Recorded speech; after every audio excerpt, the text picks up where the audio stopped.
Hi, hello, வணக்கம். அ எனக்கு தெரிஞ்ச ஒரு அங்கிள் இருக்காங்க. என் கூட படிச்ச என் ஃப்ரெண்டோட பேர் வந்து பொன்னெழில். அப்போ நான் அவங்க வீட்டுக்கு போயிருந்தேன். ஒரு டைம் போயிருந்தேன். அப்போ கேட்டேன், "அங்கிள், ஆமா எதுக்குப்பா இவங்களுக்கு பொன்னெழில் அப்படின்னு படம் இந்த இந்த பேர் வச்சிருக்கீங்க?" அப்படின்னு நான் கேட்டேன். அதுக்கு அவங்க சொன்னாங்க, அவங்க ஒரு பாட்டு கேட்டு ரொம்ப இன்ஸ்பயர் ஆகி இந்த பேர் வச்சிருக்காங்க. பார்த்துக்கோங்களேன், என்ன பேருனா பொன்னெழில். எப்படியெல்லாம் மனுஷங்க யோசிக்கிறாங்க பார்த்தீங்களா? அதில இன்ஸ்பயர் ஆகி இந்த அளவுக்கு பேர் வச்சிருக்காங்க. ஸோ, இது என்ன படம்ன்னு பார்த்தீங்கன்னா, இதில வந்து அரசர் ஆடை வந்து நம்ம எம்ஜிஆர் சார் வந்து போடுவாரு. ஒரு அரசனுக்கு வந்து ஆடைகள் எப்படி இருக்கணுங்கிறத மிகவும் அழகா இந்த படத்தில இவர காட்டியிருப்பாங்க. இவருக்கு எந்த ஆடை போட்டாலும் அழகா தான் இருக்கு. வானில் சந்திரன் எத்தனை முறை நம்ம பார்க்குறோம்? வானத்தில சந்திரன் நெறைய தடவ நம்ம பார்க்குறோம். அப்படித்தானே? ஆனா நமக்கு சலிப்பு ஏற்படுமா? ஏற்படாது. ஸோ அதே மாரி தான் இவரோட பாடல்கள் எனக்கு ரொம்ப ரொம்ப பிடிக்கும். எத்தனை தடவ பார்த்தாலும் அதில ஒரு தெவிட்டாத ஒரு பாடல்ன்னு கூட சொல்லலாம். நம்ம சரோஜாதேவி அம்மாவும், எம்ஜிஆர் சாரும் நடிச்சா இன்னைக்கு ஒரு பாட்ட பார்க்கலாம். இந்த புரட்சி தலைவர் அவர் இறந்தும் காலங்காலமா அவர பத்தி ஒரு சிலர் நம்ம பேசுறோம். ஏன் அப்படி பேசுறோம்? தனி மனித ஒழுக்கம் சார்ந்த திரைப்படங்கள் மூலம் ஒழுக்கங்காத நிறைய இதில அவர் வந்து அவரோட திரைப்படத்தில் நம்ம பார்க்கலாம்.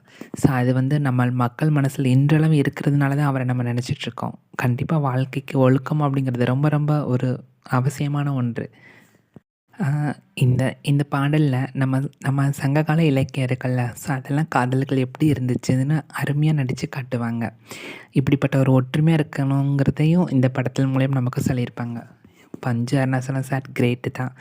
ஒரு அருமையான இந்த பாடல கொடுத்ததுக்கு. இந்த சரோஜாதேவி அம்மா எம்ஜிஆர்ன்னு எடுத்துக்கிட்டாங்கன்னா, தமிழ் சினிமாவுல மிகவும் மக்கள வந்து மயக்கக்கூடிய ஒரு ஜோடின்னு கூட சொல்லலாம். ஒரு 50, 60கள பிறந்தவங்களுக்கு இவங்கள பத்தி நல்லா தெரியும்.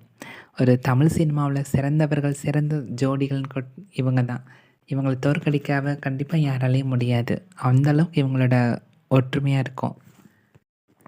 நம்ம சுசீலா அம்மா "ஓஹோ!" அப்படின்னு சொல்லிட்டு ஒரு பாவமான முகம் கலந்தையில அப்படியே பாவத்தோடு எட்டி பார்ப்பாங்க நம்மளோட சரோஜாதேவி அம்மா. அவங்க வந்து ஒரு கதையத அவங்க ஒரு கதை கேட்டு ஒரு ராஜா இப்படி இருப்பாங்க, ராணி இப்படி இருப்பாங்கன்ட்டு அவங்களே அஸ்யூம் பண்ணிக்கிடுவாங்க. ஸோ அத தான் இவங்க ராஜா வேஷத்தில இவங்கள பார்த்ததும் அவங்கள அறியாம ஒரு வித பயம் தெரியும். அந்த பயத்தில சாதாரண உடையில இருப்பாங்க. நம்ம எம்ஜிஆர் வந்து ராஜா வேஷத்தில இருப்பாங்க. உடனே அவங்கள பார்த்த உடனே இவங்கள தன்னுடைய தலைவியா நினச்சிட்டு, இவங்க அந்த நேரத்தில ஆட பாட ஆரம்பிச்சுருவாங்க. ஒரு பொன்னொழில் ஒண்ணு பூத்துச்சு இந்த புது வானில் பொன்னெழில். அதில அப்படியே வெண்பனியெல்லாம் பொன் தூவுமா. இந்த இவரோட தோட்டத்து வண்ணப்பறவை வந்து நம்ம சரோஜாதேவி அம்மா. இவரோட மனசுக்குள்ள இருக்கக்கூடிய அந்த வண்ணத் தோட்டத்தில ஒரு பறவை தான் இந்த சரோஜாதேவி அம்மா. அ அந்த வண்ணப்பறவை இப்போ எங்கே சென்றது? சல் சல் சல்லுன்ட்டு நம்ம டிஎம்எஸ் ஐயாவும், எம்.எஸ். விஸ்வநாதன் இசையில நம்ம சுசீலா அம்மாவும் அருமையான ஒரு பாடல். கண்டிப்பா இந்த பாட்ட எல்லாரும் கேளுங்க.